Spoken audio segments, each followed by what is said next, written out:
the United States has initiated a new operational phase against the government of Nicolas Maduro, signaling heightened pressure both militarily and politically. The 22nd Marine Expeditionary Unit, 2,200 Marines with F-35B strike jets and MV-22 Ospreys, is holding position off the Venezuelan coast. U.S. Navy destroyers and RC-135 reconnaissance aircraft are operating inside Venezuela's 200 nautical mile military identification zone, while CIA-led covert operations inside the country have shifted to active status.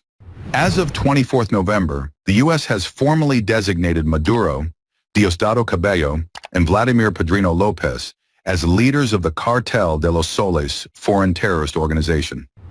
This removes legal constraints on strikes, raids, and asset seizures without congressional approval.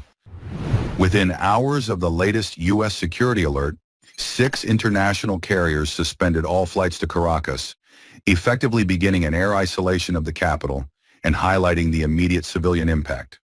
In response, Venezuelan forces have mobilized roughly 200,000 troops and placed Russian-supplied air defense systems on full readiness. The next 72 hours will determine whether this crisis resolves through negotiations or escalates into direct military action, with significant implications for regional stability, energy markets, and civilian safety. Official sources on all sides describe the situation as fluid and high risk. Of course, the countries, Cuba, Venezuela, and Nicaragua with Russia relationships. Why this region matters, with all of its rich resources and rare earth elements. You've got the lithium triangle, which is needed for technology today. 60% of the world's lithium is in the lithium triangle: Argentina, Bolivia, Chile. You just have the largest oil reserves, light sweet crude, discovered off of Guyana over a year ago. You have Venezuela's resources as well, with oil, copper, gold. We have the Amazon, lungs of the world. We have the 31% of the world's fresh water in this region too. I mean, it's just off the charts. We have a lot to do. This region matters. It has a lot to do with national security, and we need to step up our game. Here's what's tantalizing, and here's the reason I think that a lot of people are looking towards Venezuela and thinking, well, there's more to this than just drugs. Look at total oil reserves around the world. The higher these bars are, the more oil there is in the ground, so that hasn't yet been taken out of the ground. So there you've got Saudi, Iran, Iraq, all of the usual suspects. But the biggest of all, and this is according to various different sources, the biggest of all is Venezuela.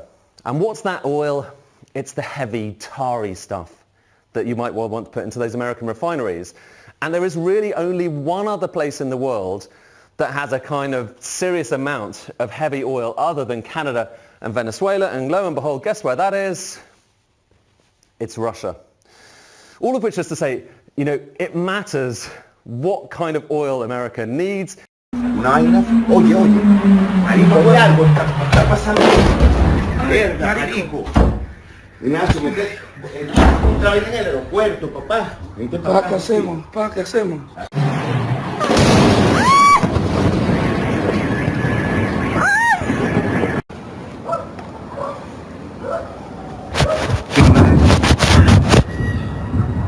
Hay un bombardeo. Ok, levanta la vaina, levanta la vaina.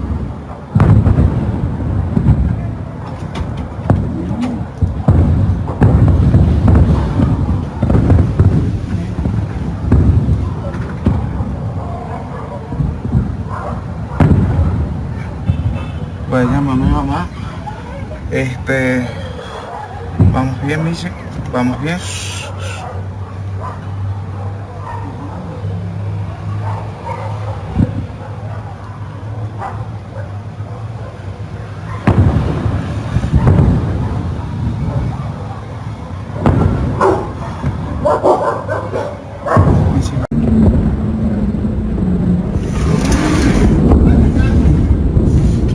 Yo no soy crítico, puedo temblar.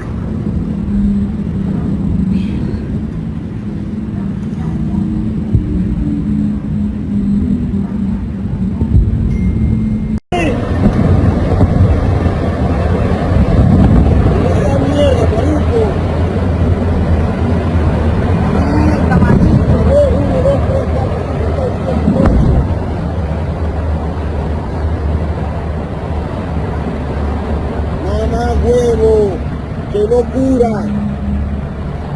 Mocaí. Mira esa mierda, explotaron allá toda esa mierda porque tú no estás explotando. Mierda, marico, se prendió el peo en esa mierda, ¿oyó? Huevo.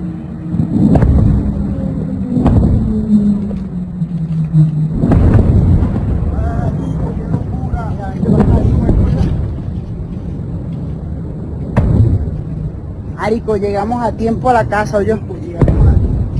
Marico, mira esa mierda.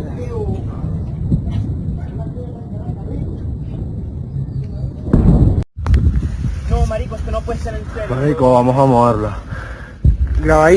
Espera. Graba, marico. No, me está jodiendo. Marico, no puedo creer esta mierda. Marico, me está jodiendo. Marico, tengo el corazón pillado. Ya, marico. Llama ya mismo. Agua no puede ser. Marico, mi novia vive al lado de Fortuna, weón. Marico, se me quedó sin el puto teléfono.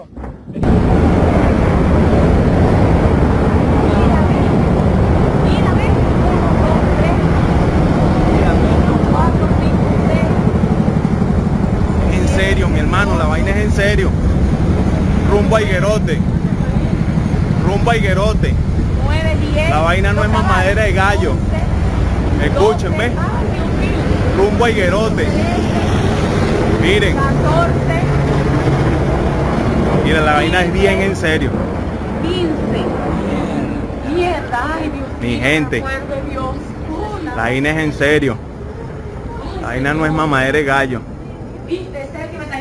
Maduro and his wife are right this second? Well, they'll be heading to New York. You know, they were indicted in New York, and also So were they taken to a ship first and then yes, to Iwo Jima. They're on a ship, Okay. but they'll be heading into New York. The helicopters took them out, and they went by helicopter in a nice flight. I'm sure they loved it. But they've killed a lot of people. Remember that they killed a lot of people, and A lot of Americans. even people in their own country. They killed a lot of people to maintain power. He's a very vicious person.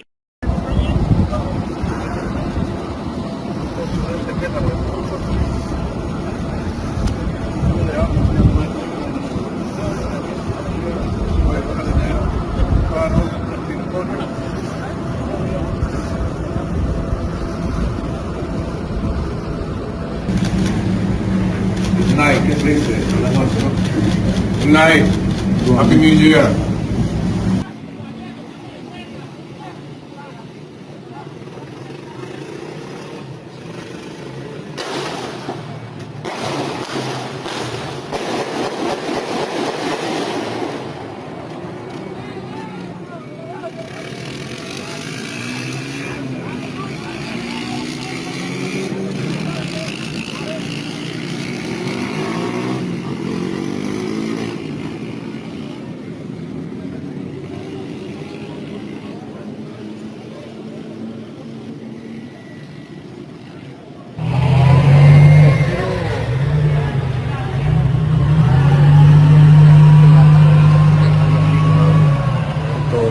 De Higuerote, horrible, o sea, no sabemos qué es, pero algo pasó ahí, algo está pasando, muchas explosiones, como pueden ver,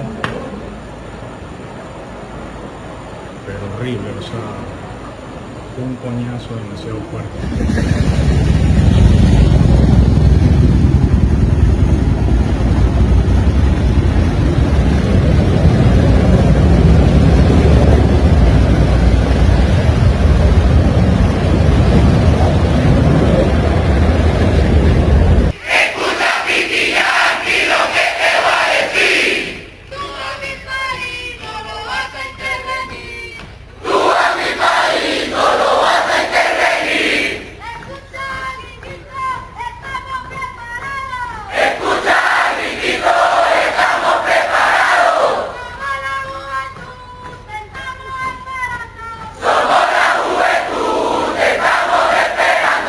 La República Bolivariana de Venezuela, víctima y objeto de un ataque de esta naturaleza que tiene sin duda alguna tinte sionista.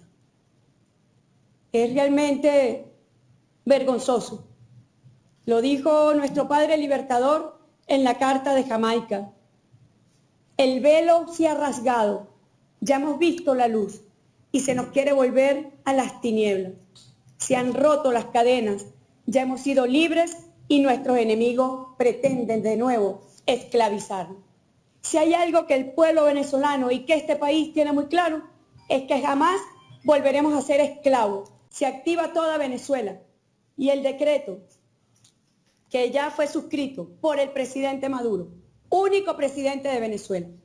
Hay un solo presidente en este país que se llama Nicolás Maduro Moro. Esos judíos de las 12 tribus, que no son los que mandan hoy en el Estado de Israel, los que hoy gobiernan, Netanyahu no es judío auténtico. Él es un cambalache que viene por allá de Polonia. Para los que les gusta hablar de religiones y dicen que esto es un conflicto religioso. No, esto no es un conflicto religioso. El conflicto que hay desde la fundación del Estado de Israel es un conflicto geopolítico. Porque ese Estado lo crearon para conquistar todo el Medio Oriente y Asia Central y quitarle las riquezas y colonizar esos pueblos. Es el proyecto sionista que dicen que van desde el río Jordán hasta el Éufrates y más allá. Ms. Machado, she's the lady that just won the Nobel Peace Prize, and she's from Venezuela.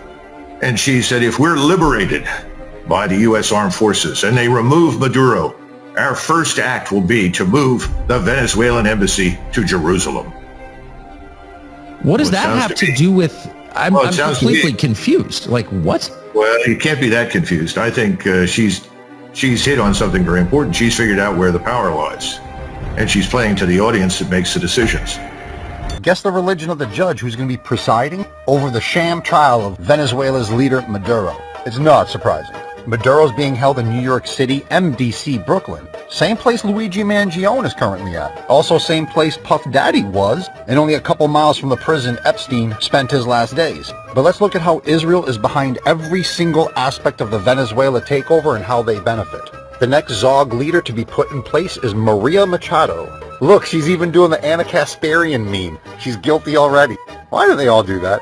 In 2020, she signed an alliance agreement with Netanyahu's Likud party. Netanyahu came to America to visit Trump in Florida. We can see now that that was to secure his final orders on such a big move. And the same night that Netanyahu left was the same night that America bypassed Congress to airstrike a foreign country, kidnap its leader and his wife, and declare themselves the new rulers of Venezuela. They bypassed Congress to do this. And AIPAC Congress will not do a single thing about it, because Congress operates for Israel, not America. Maria has also agreed to sell off all of Venezuela's assets to J-run businesses and investors. It will be a Zio-controlled economy with the illusion of a free market. Israel's conquest of South America is now nearing completion. And everybody, we're going to need a lot of unity for victory against Zog, because they're trying to take over everything. Hey, Abe, I wanted to ask you since we met last about the issue of Venezuela, because I heard voices kind of saying it's not so bad, and Latin America is not so bad, but I'm not convinced. And the question you have is good reason not to be convinced. You have good reason. It is getting worse. Right. And little by little, as long as oil money works. I'm told that by our experts, it's the only, except for Iran, it's the only government-propagated anti-Semitism today around the world. It's already formally. Right. This is first quite within the country and then outside. So are you pressing in any way? We've talked to Jesse Jackson, who has a relationship, but it's not for camera, but there are other plans. We'll talk about it in a minute. I'm scrolling on Twitter and I see some shit that I gotta share with y'all. You ready? Nate Rothschild, one of the Rothschild family, the Rothschild banking clan, is thanking Donald Trump. It says, thank you, well done, Donald J. Trump, Venezuela Libre. The next comment just posts a screenshot that says, Venezuela does not have a Rothschild central bank. The Central Bank of Venezuela, Banco de Central de Venezuela, is a publicly owned institution responsible for the country's monetary policy and currency. And just like that, everything makes sense. All the questions you have been answered. So now, U.S. is going to run Venezuela, as Trump announced. We're going to control their oil, and the Rothschilds get the Venezuelan bank. So the Rothschilds just got another country under their wing, a country they've been trying for years to get under their wing. And so now you know what happens when your country's central bank is not controlled by this family. Late last night and early today, at my direction, the United States Armed Forces conducted an extraordinary military operation in the capital of Venezuela. Overwhelming American military power, air, land, and sea, was used to launch a spectacular assault. And it was an assault like people have not seen since World War II. It was a force against a heavily fortified military fortress in the heart of Caracas to bring outlaw dictator Nicolas Maduro to justice. This was one of the most stunning, effective, and powerful displays of American military might and competence in American history. Late last night and early today, at my direction, the United States Armed Forces conducted an extraordinary military operation in the capital of Venezuela. Overwhelming American military power, air, land, and sea, was used to launch a spectacular assault. And it was an assault like people have not seen since World War II. It was a force against a heavily fortified military fortress in the heart of Caracas to bring outlaw dictator Nicolas Maduro to justice. This was one of the most stunning, effective, and powerful displays of American military might and competence in American history. Late last night and early today, at my direction, the United States Armed Forces conducted an extraordinary military operation in the capital of Venezuela.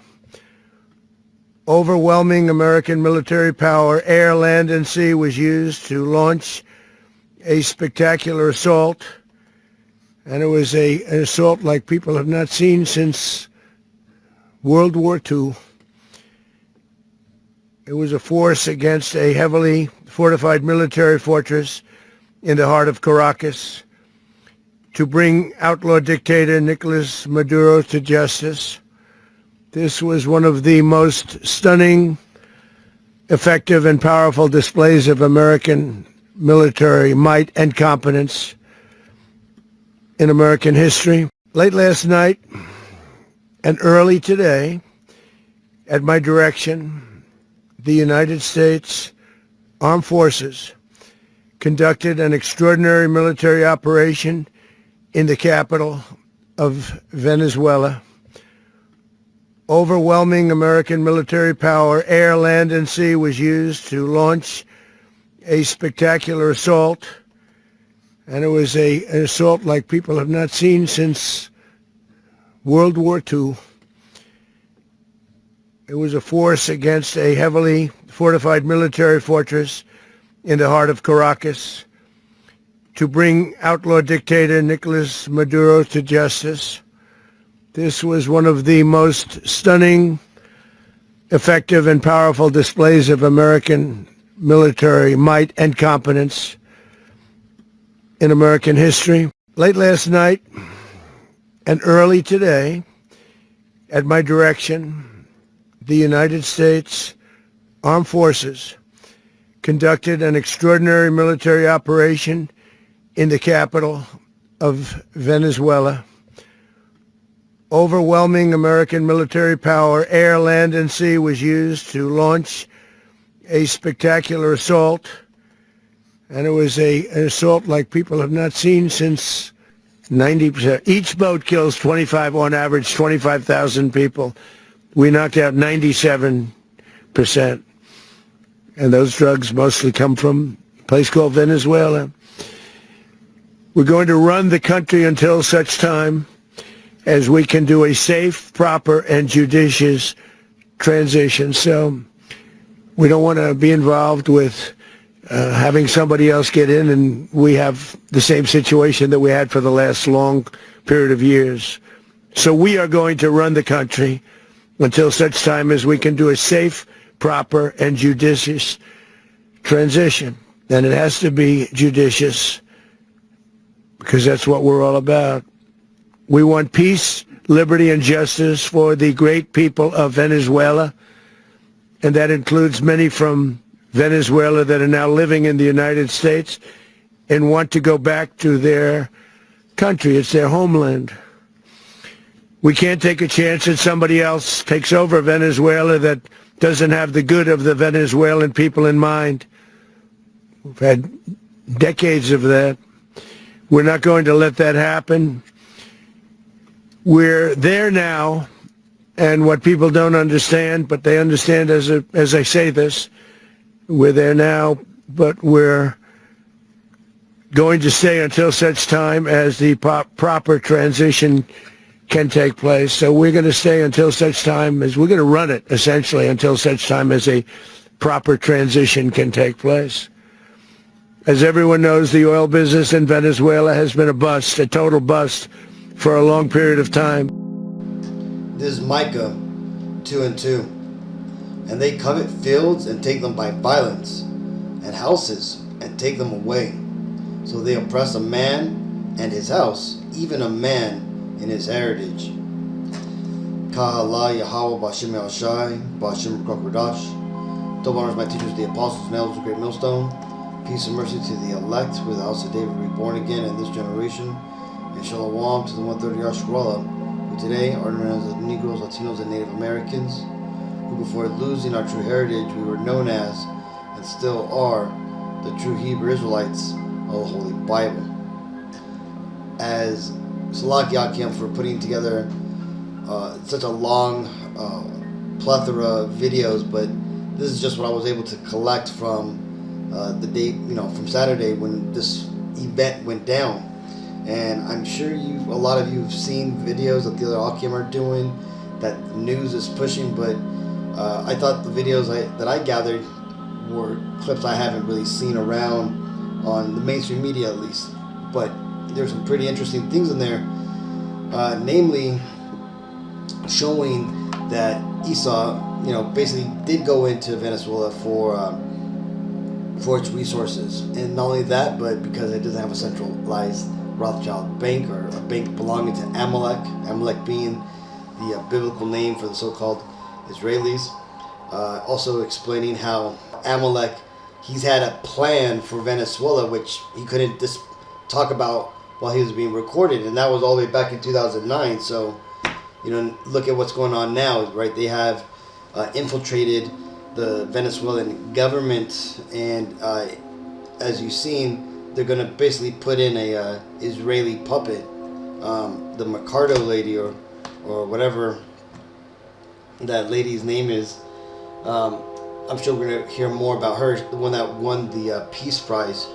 Now, regarding this is the end time prophecies coming to life in front of us, right? Because what does the Bible tell us about the end times, right? The Messiah himself said, let's read this. It says, Revelations 13:4, right? This is John the Revelator. He's getting a vision of the end time, and he shares this vision in the last book of the Bible, Revelation. Let's start at 3. This is Revelations 13:3. And I saw one of his heads as it was wounded to death, and his deadly wound was healed, and all the world wondered after the beast. And this is talking about basically the seven-headed dragon that John sees in his end time vision, which represents the Edomite Empire of the EU and the NATO nations, right? The head that was wounded but was healed is ultimately talking about the Roman Empire, okay? Because the Roman Empire belonging to these Edomites ultimately fell, and they're now bringing it back in in their way through the American and European power structures and empires. Okay, and what we're seeing now is this fourth beast coming back now, and now finishing what it had tried to start, or what it started back in the time when they took over Rome. But let's continue. Verse 4. And they worshiped the dragon, which gave power unto the beast. And they worshiped the beast, saying, here's the point, who is like unto the beast, who is able to make war with him?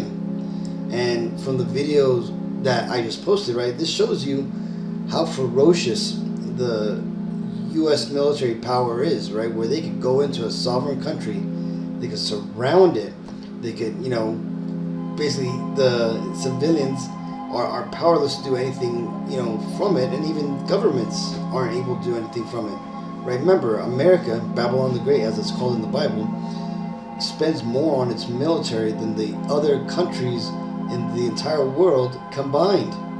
Okay, and why is that? Well, that's because they are the biblical Edomites, and the biblical Edomites' spiritual blessing is that they would live by the sword, right, and that they would rule the world in the end times. Remember, the Messiah returns to earth with Edom in rulership, okay, and them running the world in a deceptive, wicked manner, right, having the Israelites in captivity. And that's why we know who are the Edomites and who are the Israelites, okay? And like it tells us here, man, we know that these are the Edomites because who is it that can stand up against America? Nobody. Okay, this is why America is basically the police of the world. In fact, the Bible refers to the owners of America, that being the so-called white man, right, or biblically known as the biblical Edomites.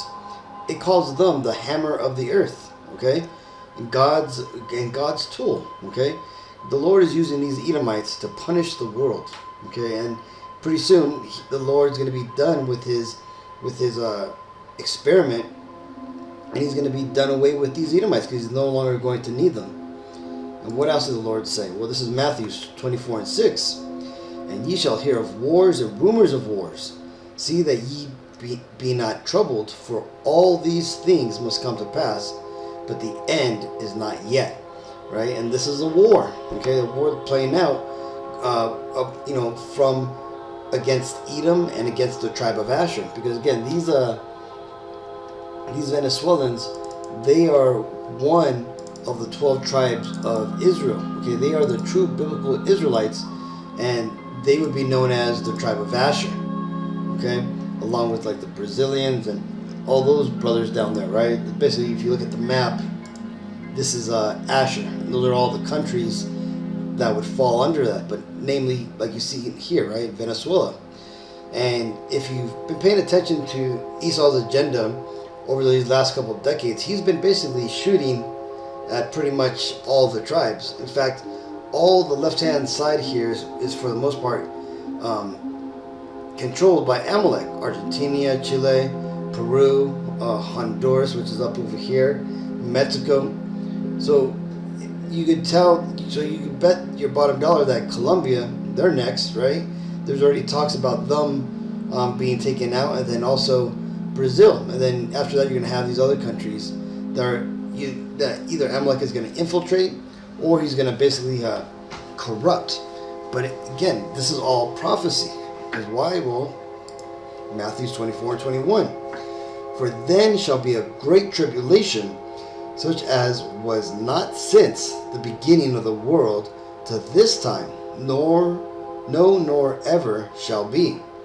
And so what has to happen is that the temperature of the earth, as far as violence, action, disruption, right, tribulation, has to be dialed up, right, more than what's ever existed in the previous world. So these wars and this basically bombing of the tribe of Asher down there in Venezuela, and the coming escalations and all these different missions and that these Edomites are going to push throughout the entire world, this is the time of the Great Tribulation starting.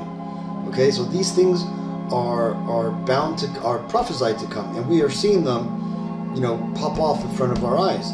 Now that being said, why is this happening? Well, because since the 50s, the Lord has had his men out on the street warning you Negro, Latino, Native Americans, the true biblical Israelites, that we're at the end, and explaining to you what the truth is.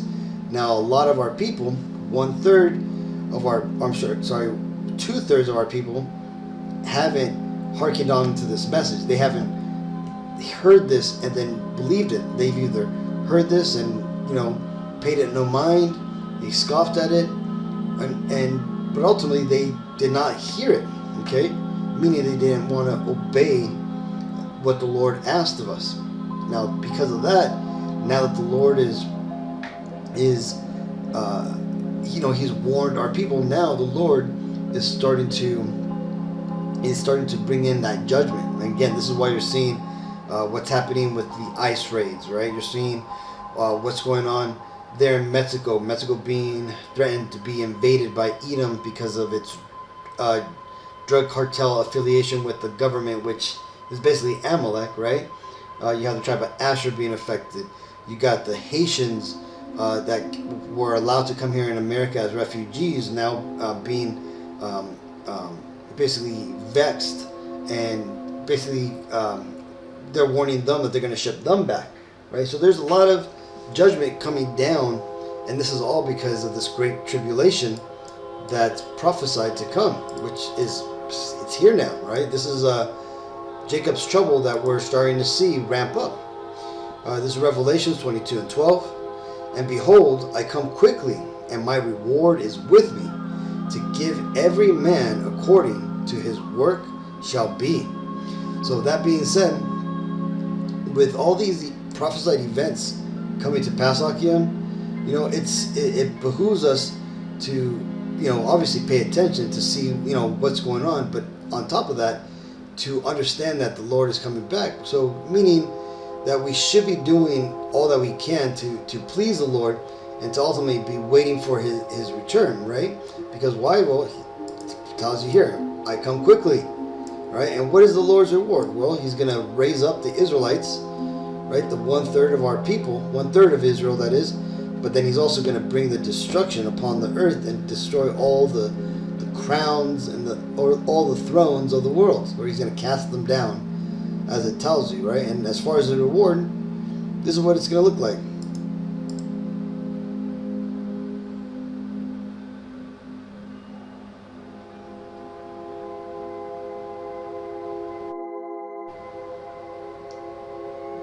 So with all that, let's go and give all honor and glory and praises to Yahweh, Ba'Shem Elshai, Ba'Shem Rokokodash, Shalom.